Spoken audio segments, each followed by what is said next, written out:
Hi there, I'm Dr. Cari Wise, veterinarian, certified life coach, and certified quantum human design specialist. If you're a veterinary professional looking to up-level your life and your career, or maybe looking to go in an entirely new direction, then what I talk about here on the Joyful DVM podcast is absolutely for you. Let's get started. Hello, my friends. Welcome back to the Joyful DVM podcast. For those of you who have been following the podcast for a while, you have heard some of my Bluebird saga over the years. And here we are in the spring of 2024, and it's time for another episode that is dedicated to what has been happening here on our farm in regard to the Bluebirds. Now, I titled this episode, "It Was Always Going to Happen That Way," and that really is the heart of the message that I want to share with you today. But we have to start with the story that brought us to where we are. At the time of this recording, it is May of 2024, and our Bluebirds have yet to successfully raise a clutch of offspring. Now, this year started out in quite unusual fashion. The Bluebirds showed up like they always do. They're actually here year-round, so I do have periodic sightings even during the winter. And they showed up. They were around, and they kept checking out the nest box that I put out on the back deck. So we put one on the railing of the deck we have for years, and it was out there, and it had actually been there all winter, and they checked it out and they would leave, and they would come and they would look and they would leave. And I was watching them, and I had never seen them taking any nesting material to the box. I thought this was a little bit unusual. So after this had been going on for several days, I went and checked the box, thinking that I was going to find a partial nest, and what I found was something I did not expect. I actually found inside of that nest box a dead bird. Now, it wasn't a bluebird. It was a house sparrow. And house sparrows, they're really common and they're pretty territorial. And losing a few of them here and there isn't necessarily the end of the world. Now, to find a dead one inside of this nest box was a little bit it was quite a bit unexpected and a little bit unnerving. But as I thought back over what had happened this winter, it's not too surprising. We went through a period here in Missouri where we were under 0 degrees for about 10 days in a row. It was really, really cold. And after that cold spell, my husband had made a comment about how he found a lot of dead birds just kind of lying around the farm. So I'm suspecting that this poor bird tried to use this house as a way to protect itself from the weather, and it just didn't succeed. Now, this bird was pretty much petrified. It wasn't gross or smelly or anything like this. And I'm sorry if this is way too much information, but I promise you, I really am going somewhere with this story. And so I went ahead and I cleaned out that house. Left it open for a few days to air out, and I thought all was well. Well, the Bluebirds, they kind of came and they would look at it and they would leave. And this went on for a while. And about 10 days later, I checked the nest box to see if they had created a house in there. And what I found was something that I've never found in one of my Bluebird houses. It was a chickadee nest. Now, the chickadees had been around, and we have chickadees around here, and they're around all the time, but they have never nested inside of one of my Bluebird houses. And so I was in a bit of a quandary what to do. I also did some research because that's what I do, and I have found that Bluebirds will actually nest right on top of chickadee nests if a chickadee has moved into a place where they typically build a nest. So I waited. And over the next 7 to 10 days, the chickadees really stopped coming around, and the Bluebirds were hit and miss. But after about 10 days of this, I checked the nest box again, and it was pretty much unchanged. There were no eggs from anybody, and just a little bit of an attempt to build something on top of it, but really not any concerted effort. So at that point, I made the decision to clean out that nest. And so I did. Once I cleaned that one out, the waiting game began again. And the Bluebirds this time did build a nest. Finally, I felt like we were making some progress here with these Bluebirds for this season. They built a very beautiful nest and they began laying eggs, and we got up to 5 eggs. Now, last year, and I've talked about this in a previous episode, last year we successfully managed to raise 2 clutches of 5 eggs each. So 10 Bluebirds were hatched here on my back deck and went out into the wild last year. So they had 5 eggs again this year, and all was well. All was well until about 4 days later, when I was standing at my kitchen counter looking out at the box, and I noticed that there was nest material on the ground around it. And my heart sank because I knew exactly what had happened. See, I had set up the perfect scenario. This Bluebird house was right on our deck rail, which was really easy to jump up on. And last fall, a stray cat showed up, a cat that was completely feral, a cat that over the months since then, I've been able to trap and neuter and vaccinate and release and feed and get to the point that when we had that really cold spell, I was even able to trap him into the garage.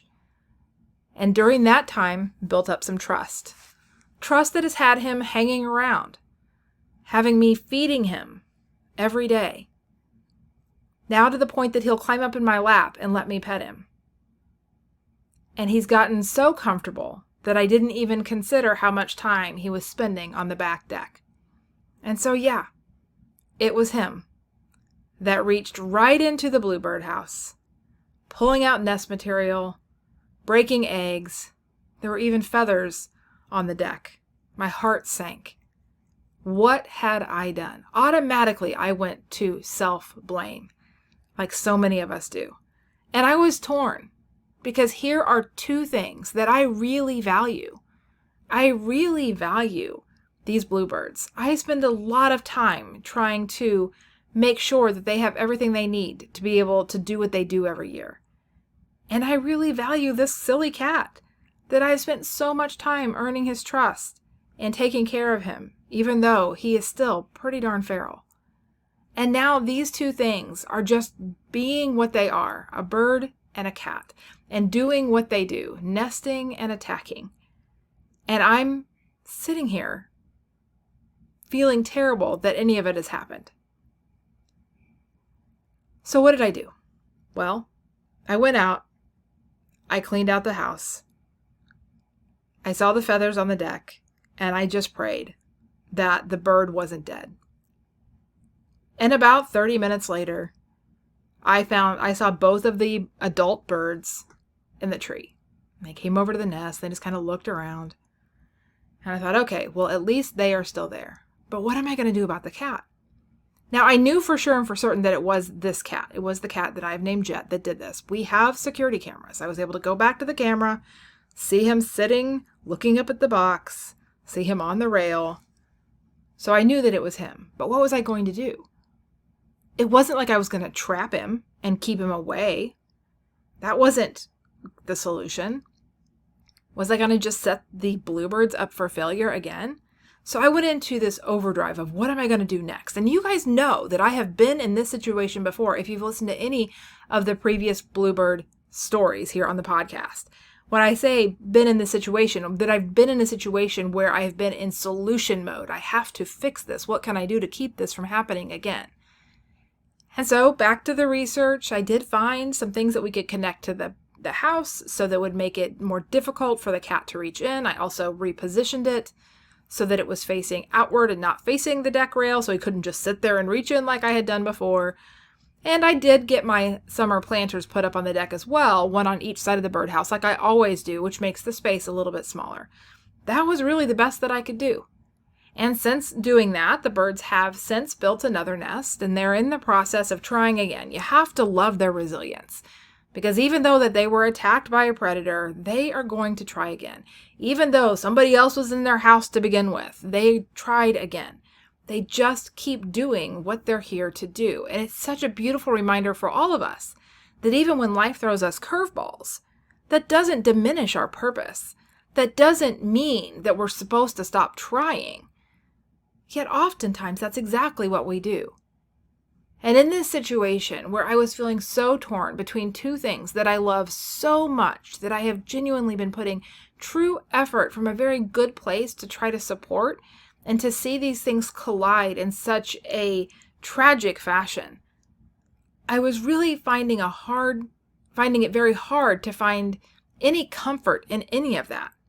And yet I went back to what I know to be true, which is that everything happens for a reason, even when I don't understand it at the time.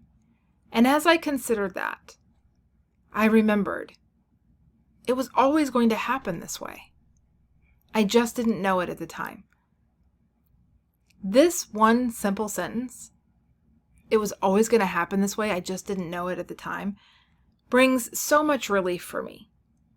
It's a sentence and a belief that I go back to any time that I feel a bit consumed by chaos, when I feel really out of control of my circumstances, when I see that there's nothing that I can do to change an outcome, that there's nothing that I could have done to prevent one as well.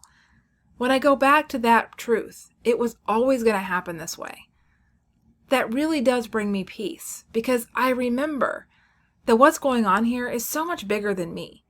It's so much bigger than this cat and these birds and these eggs, that all of these things are actually all happening together for reasons that I don't even understand right now, and I don't need to understand in order to believe that it's still all working out for the ultimate good.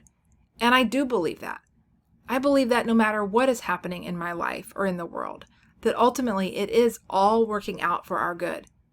So even though I have yet to have the big lesson from this experience, maybe though, in saying that, I actually already have. Maybe it is just that reminder that it is always going to work out for our good, that it was always going to happen this way, and that no matter how hard I try, that I will still continue to bump up against things that I can't control, that I will have these reminders that I need to stop trying so hard to control all the things. We all get stuck in our own patterns. We get stuck in our habits, and the lives that we create are simply the results of the habits that we hold. And so whenever things happen to disrupt our patterns, there's always a reason for it. Sometimes it's really obvious, and sometimes it's more subtle. It's true that there may be some big lesson that I look back on this event 3 months or 3 years from now, and that is a light bulb moment. I understand why. Today, that's not so much the case. But I can still find comfort because I do know that I know that I know that it was always going to happen this way, even if I didn't know it at the time. And I'll be grateful that I didn't know it at the time because of the efforts that I put in on the front end and the enjoyment that I have had both with the birds and the cats in the months that preceded this event. And I will also know that it's ultimately happening for my good and for their good, even if sometimes it doesn't seem that way.